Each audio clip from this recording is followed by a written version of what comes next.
Good evening friends, welcome to Telugu online classes. ఈరోజు మనం general స్టడీకి సంబంధించిన 100 బిట్లను మనం కంప్లీట్ చేశాము. దాని తర్వాత ఇంకా బ్యాలెన్స్ బిట్స్ని కూడా మనం నేర్చుకుంటూ వెళ్తాము. ఈరోజు మనం దాని మిగిలిన బిట్స్ ఒక 50 బిట్స్ వరకు ఈ క్లాస్లో నేర్చుకుందాం. అదేవిధంగా ఒక ముఖ్య విషయము, ఈ బిట్స్ క్లాసులు కంటిన్యూస్గా మార్నింగ్ అప్లోడ్ చేస్తాను.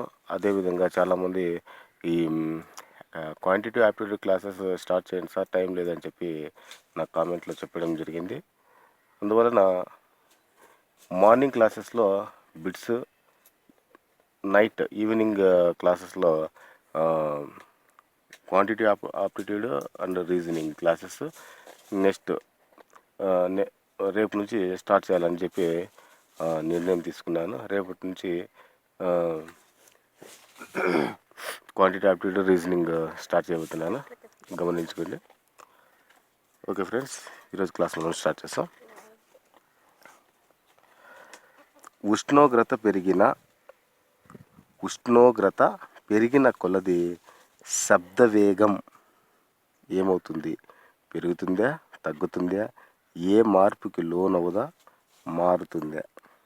అంటే ఉష్ణోగ్రత పెరిగిన కొలది శబ్ద వేగం పెరుగుతుంది.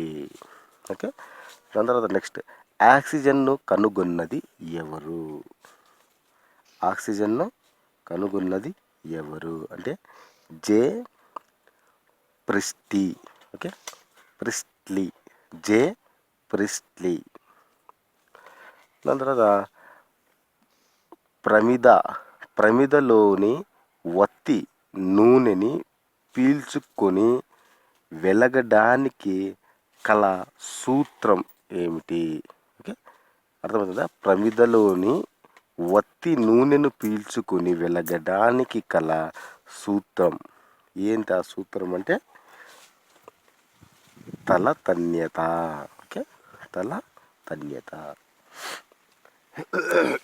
దాని తర్వాత సైకిల్ మీద వేగంగా వెళుతున్న వ్యక్తి మలుపు తిరుగుటప్పుడు ముందుకు వంగడానికి కల కారణం ఏమిటి? అంటే అపకేంద్ర బలం లేని కారణంగా. ఓకే, దాని తర్వాత గ్లాసుతో చేయబడిన సీసా నిండా నీరు నింపి మూతిని బిగించిన తర్వాత చల్లపరిస్తే ఏమవుతుంది? చల్లపరిస్తే సీసా పగిలిపోతుంది. ఓకే, దాని తర్వాత కోసిన వజ్రం ప్రకాశించటానికి కల కారణం ఏమిటంటే సంపూర్ణాంతర పరావర్తనం. ఓకే, దాని తర్వాత నది నుంచి ప్రయాణం చేస్తూ వచ్చిన ఓడ సముద్రాన్ని చేరగానే ఏమవుతుంది? సముద్రాన్ని చేరగానే పైకి తేలుతుంది. తర్వాత ఒక గ్లాసు నీటిలో ఒక మంచుగడ్డ తేలుతుంది. ఆ మంచుగడ్డ మొత్తం కరిగిన తర్వాత గ్లాసులోని నీటి పరిమాణం ఏమవుతుంది? నీటి పరిమాణం యథాప్రకారం ఉంటుంది. ఓకే, దాని తర్వాత కొన్ని వేల టన్నుల బరువు కల ఓడ సముద్రపు నీటిలో మునిగిపోదు. దీనికి కారణం ఏంటంటే ఆర్కిమెడిస్ సూత్రం. దాని తర్వాత ఒక ఫెర్రో మ్యాగ్నెటిక్ పదార్థాన్ని నిర్ణీత స్థాయిలో వేడి చేస్తే అది పారామాగ్నెటిక్ పదార్థంగా మారుతుంది. ఈ ఉష్ణోగ్రతని ఏమని పిలుస్తారు? అంటే క్యూరీ ఉష్ణోగ్రత. ఓకే, క్యూరీ ఉష్ణోగ్రత. దాని తర్వాత వర్షపు నీటి చుక్క గోళాకారాన్ని సంతరించుకోవటానికి గల కారణం ఏమిటి అంటే తల తన్యత. తర్వాత హైడ్రాలిక్ బ్రేకులు ఏ మాత్రం ఆధారంగా పనిచేస్తాయి అంటే పాస్కల్ నియమం. పాస్కల్ నియమం.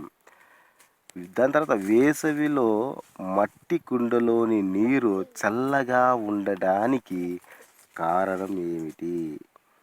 ఏం కారణం అంటే నీరు ఆవిరి అవ్వటం. ఓకే, నీరు ఆవిరి అవ్వటం. దాని తర్వాత శబ్దం అత్యంతంగా వేగంతో క్రింది వానిలో దేని గుండా ప్రయాణిస్తుంది అంటే దేని మీద ప్రయాణిస్తుంది అంటే స్టీలు. ఓకే, దాని తర్వాత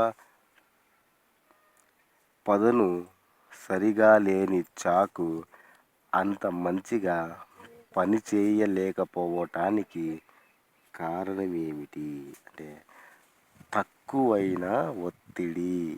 ఓకే, చాలా ఎత్తైన ప్రదేశం నుంచి ఒక అయస్కాంతాన్ని నేల మీద పడేసినప్పుడు ఏమవుతుందంటే అయస్కాంతత్వం తగ్గుతుంది. దాని తర్వాత ఇంటిలోని విద్యుత్ సరఫరా విధానం ఏదంటే సమాంతర సంధానం. ఓకే, న్యూక్లియర్ రియాక్టర్లో విచ్ఛిత్తి చర్యను తగ్గించటానికి ఏమి ఉపయోగిస్తారు అంటే కాడ్మియం కడ్డీలు. కుడంకులం అను రియాక్టర్ని మన దేశం ఎవరి సహాయంతో నిర్మించటానికి ఒప్పందం కుదుర్చుకుంది అంటే రష్యా. ఎండమావులు ఏర్పడడానికి కారణం ఏమిటి? సంపూర్ణాంతర పరావర్తనం. రైఫిల్ పేల్చినప్పుడు అది వెనకకి వస్తుంది. ఇది ఏ సూత్రం ఆధారంగా ఉంది అంటే న్యూటన్ 3వ గమన సూత్రము. ఓకే,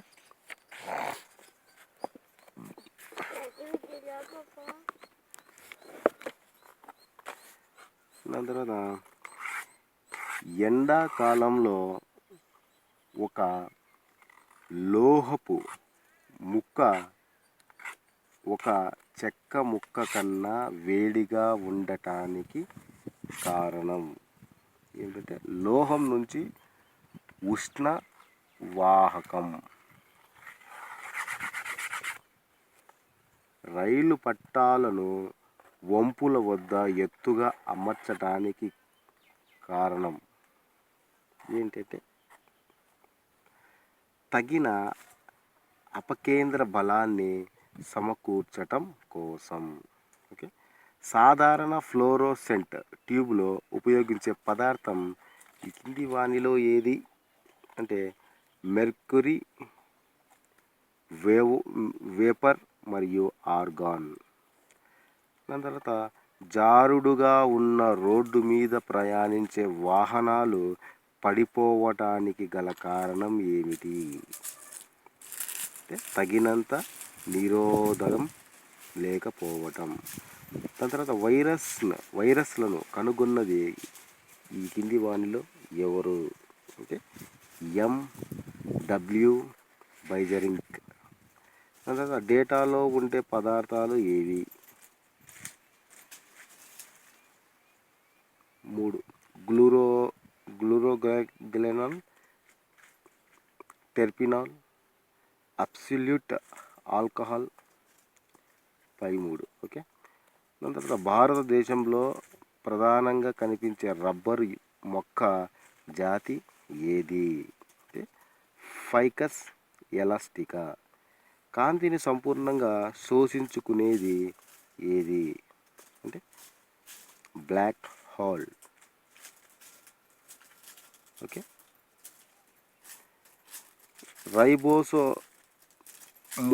రైబోసోములని కనుగొన్నది ఎవరు అంటే పలాడే.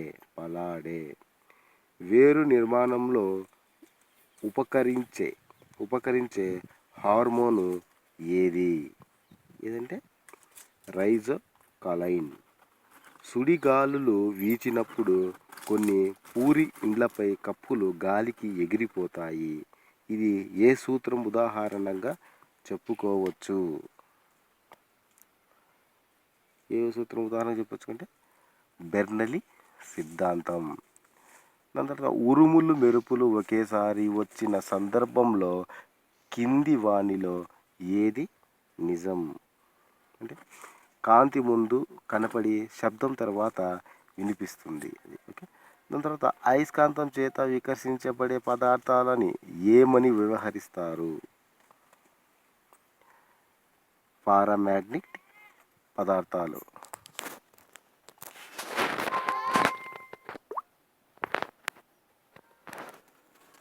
ఫౌంటైన్ పెన్నులోని సీరా విమానంలో ప్రయాణిస్తున్న సందర్భంలో ఉలికిపోవడానికి కారణం? ఏం కారణం అంటే పెన్నులోని పీడనం అధికంగా ఉండడం. దాని తర్వాత శీతల దేశాలలో కార్ల రేడియేటర్లలో నీటితో పాటు గ్లిసరిన్ కలపటానికి కారణం ఏమిటి? నీటి యొక్క ఘనీభవన స్థానాన్ని తగ్గించటానికి. దాని తర్వాత టేప్ రికార్డర్లోని టేప్ని ఈ క్రింద దేనితో పూత పూస్తారు? ఏంటంటే ఫెర్రోమాగ్నెటిక్ పదార్థం. ఈ క్రింది వానిలో అత్యంత సాంద్రత గల గ్రహం ఏది? అంటే భూమి. ఎక్కువ శాతం వాహనాలు వాతావరణ కాలుష్యం కలగచేయడానికి ఈ క్రింది వానిలో ఏది కారణము? ఏది కారణం అంటే లెడ్. ఈ క్రింది వానిలో దేని నుంచి సాధ్యమైనంత స్వచ్ఛందమైన నీటిని పొందవచ్చు? వర్షపు నీరు. ఇంట్లో ఉపయోగించే గ్యాస్లో ఉండేవి ఏవి? Methane, butane, propane. ఓకే. ఇనుప వస్తువులు తుప్పు పట్టడానికి కారణం ఏమిటి? అంటే ఫెర్రస్ మరియు ఫెర్రిక్ హైడ్రాక్సైడ్ల మిశ్రమం. దాని తర్వాత అంటాసిడ్లు ఈ క్రింది వానిలో దేని నివారణలో ఉపయోగపడతాయి? కడుపులో నొప్పికి. నైట్రిక్ యాసిడ్ వల్ల ప్రభావం చెందనిది ఈ క్రింది వానిలో ఏది? అంటే వజ్రం. దాని తర్వాత ఆభరణాల తయారీలో బంగారాన్ని ఏ లోహంతో కలుపుతారు? అందరికి తెలిసిన విషయమే, రాగి. పివిసి ప్లాస్టిక్లని వేని నుంచి తయారు చేస్తారు? Vinyl chloride. జంతువుల ఎముకలు మరియు దంతాలతో ఉండే రసాయన పదార్థం ఏది? Calcium phosphates. ఆమ్ల వర్షానికి కారణం ఏ కాలుష్య కారకాలు?